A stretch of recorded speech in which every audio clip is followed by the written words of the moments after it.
What's up mga kaaso? Ang sa ating today's video ay piniprepare na yung Belgian puppy para sa kanyang shipping mamaya. At ito yung crate na paglalagyan. Pero sa tingin ko parang sobrang liit, parang hindi magkasya. Kasi yan yung prescribed ng airport na dapat lagyan ng aso. And yes, hindi talaga nagkasya. Kaya napag-isipan naming magpabili ulit ng panibagong dog crate, which is large, kasi yung crate na dinala dito ayan is medium. So ayan, tiniklop na lang namin at ito na yung kanyang mga vet card at mga papilis na papunta sa airport para makapasok at para deliver na. At yan, pinasok na sa bag ng asawa ko at andito na kami ngayon sa daan naghihintay ng tricycle papuntang airport. Ayan, ang ganda ng kulay ng Belgian at mamaya andyan na siya sa may ari. And while waiting dito sa daan, tumai pa naman yung Belgian namin. At okay lang naman, at least tumai siya dito pa lang.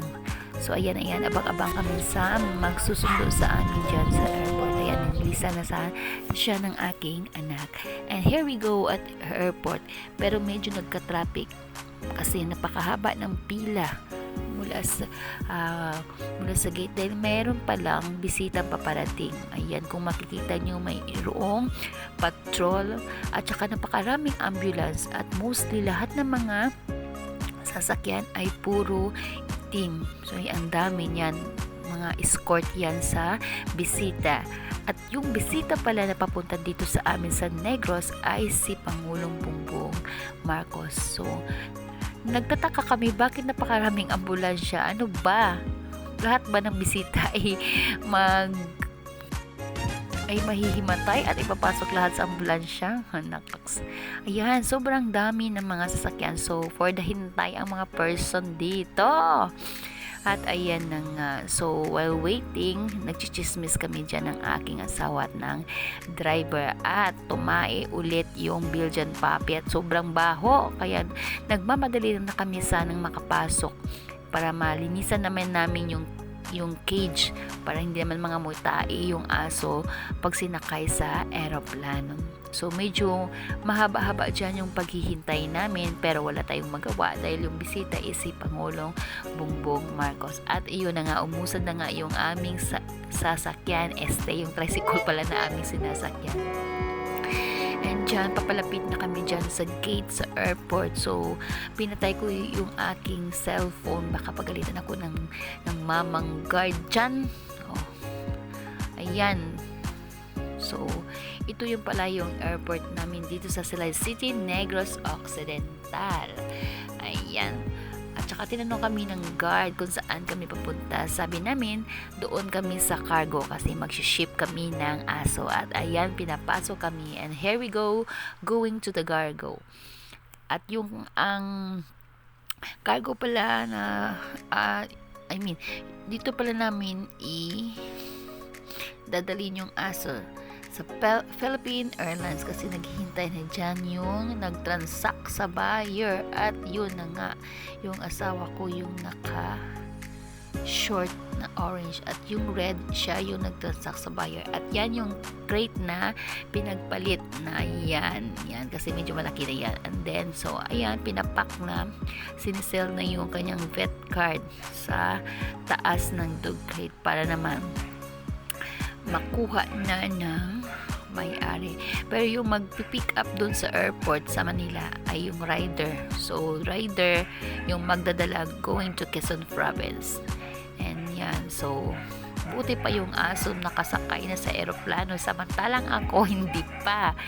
Never pa akong nakasakay sa aeroplano. And hopefully sana. And yan, nilalagyan ng tubian kasi nga 6 p.m. pa pala. Akala ko 3 p.m. yung flight ng aso. 6 p.m. pala. Pero mga 1 o'clock andito na kami kasi kailangan na naming i-prepare yung mga papeles At saka yung magta-transact na kaibigan ng asawa ko ay mayroon ding pupuntahan at kami na rin. So yan, kinukuhaan muna ng video para isend doon sa buyer. And the last pic and the last video ng asawa ko sa kanyang puppy, ito na yon. So medyo malungkot pero masaya dahil of course pera-pera. Of course syempre dahil may pera. Ayan. So medyo matagal kami dito. Ayan yung tauhan sa airport, nilagyan nila ng sticker at tinimbang kung magkano or ilang kilo lahat yung aso pati na yung crate, of course kasi may bayad nga. So ito na nga yung kanyang sasakyan mamaya, ang Philippine Airlines. So ako for the abang lang muna yung mga person. At dyan, pabidyo-bidyo lang ako dito sa tricycle. So, medyo na-inip na ako dito sa paghihintay. Ewan ko ba kung ano pa yung ginagawa nila doon sa loob. At andyan, napagtripan ko yung pulis na tumatambay dyan. O, ayan. So, ang ginagawa nila, nagmamarites sila. So, and here we go. Pauwi na kami.